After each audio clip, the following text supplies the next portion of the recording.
went to Beyonce and Jay-Z's after What's your party. favorite thing about ASAP stuff? Is there a Probably one detail? after party. What's your favorite? For most people at the Met Gala last night, that settled it. Rihanna said it, so it must have been the place to be.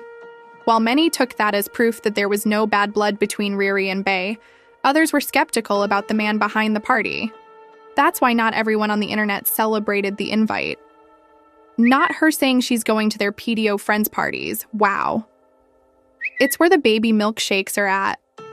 Disgusting. The comments were dark and based entirely on unverified claims.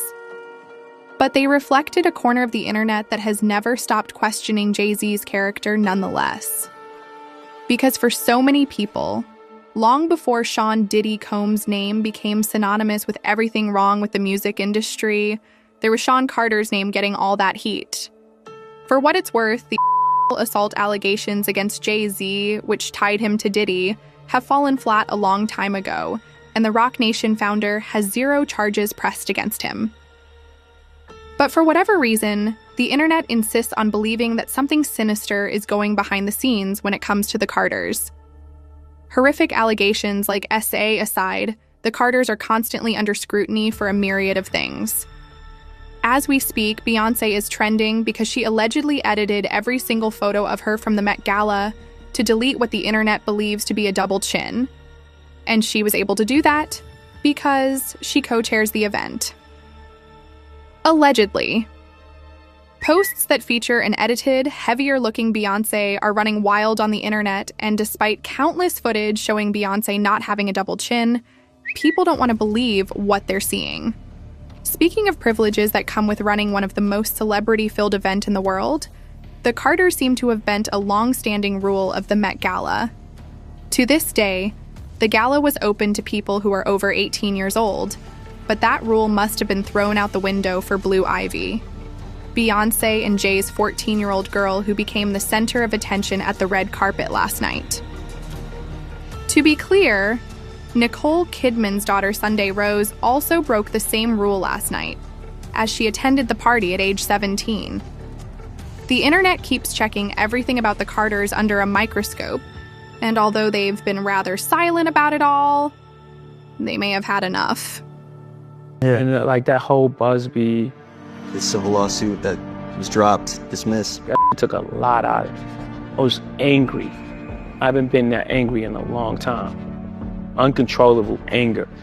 For the better part of a year, Jay-Z said nothing.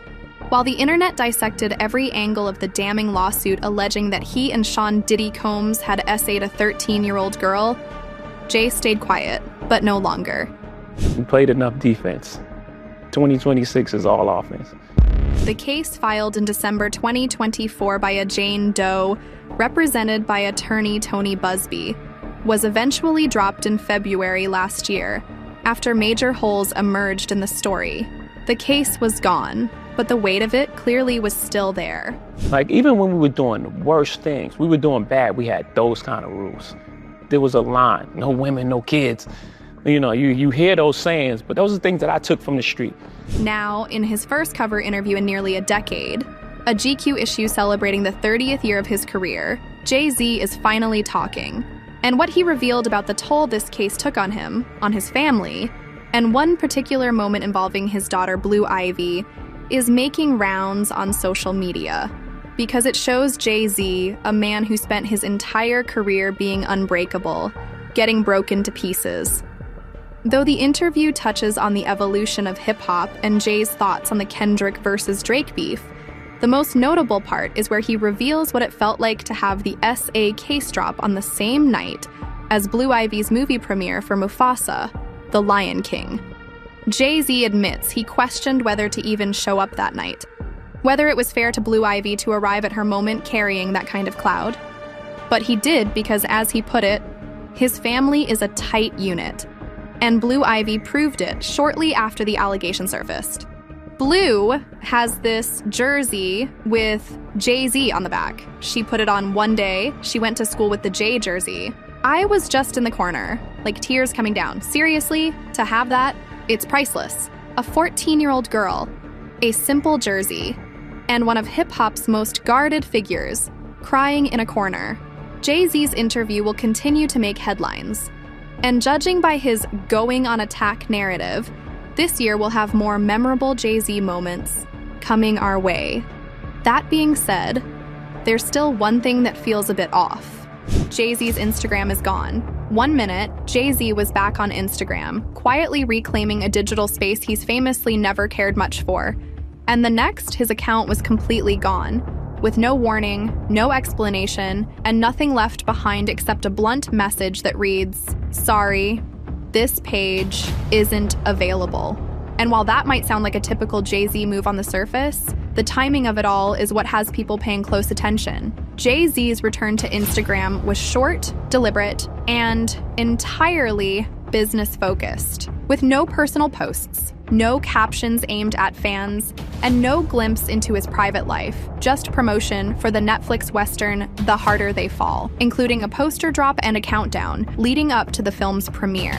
Now the silence feels a little louder than usual, because around the same time his account disappeared, a massive release of Epstein-related documents hit the public, with more than 3 million pages, published by the U.S. Department of Justice under a congressional transparency mandate tied to Jeffrey Epstein. Buried within those documents was an unverified FBI hotline intake report from 2019 that mentions Jay-Z by name, immediately igniting speculation across social media platforms. According to the intake report, a woman claimed she was SAD by disgraced movie producer Harvey Weinstein in Jeffrey Epstein's Florida mansion, while Jay-Z allegedly looked on, according to a chilling document released by the U.S. Department of Justice. The alleged incident happened in 1996 when the victim, whose name was redacted, said she was abducted from her home by a stranger, according to an FBI intake form dated July 2019. She later awoke in the presence of Harvey Weinstein and Sean Carter, Jay-Z, while Weinstein had inserted his fingers into redacted, according to the unsubstantiated allegations. And to be very clear, this is not a criminal charge, not a confirmed accusation, and not proof of wrongdoing.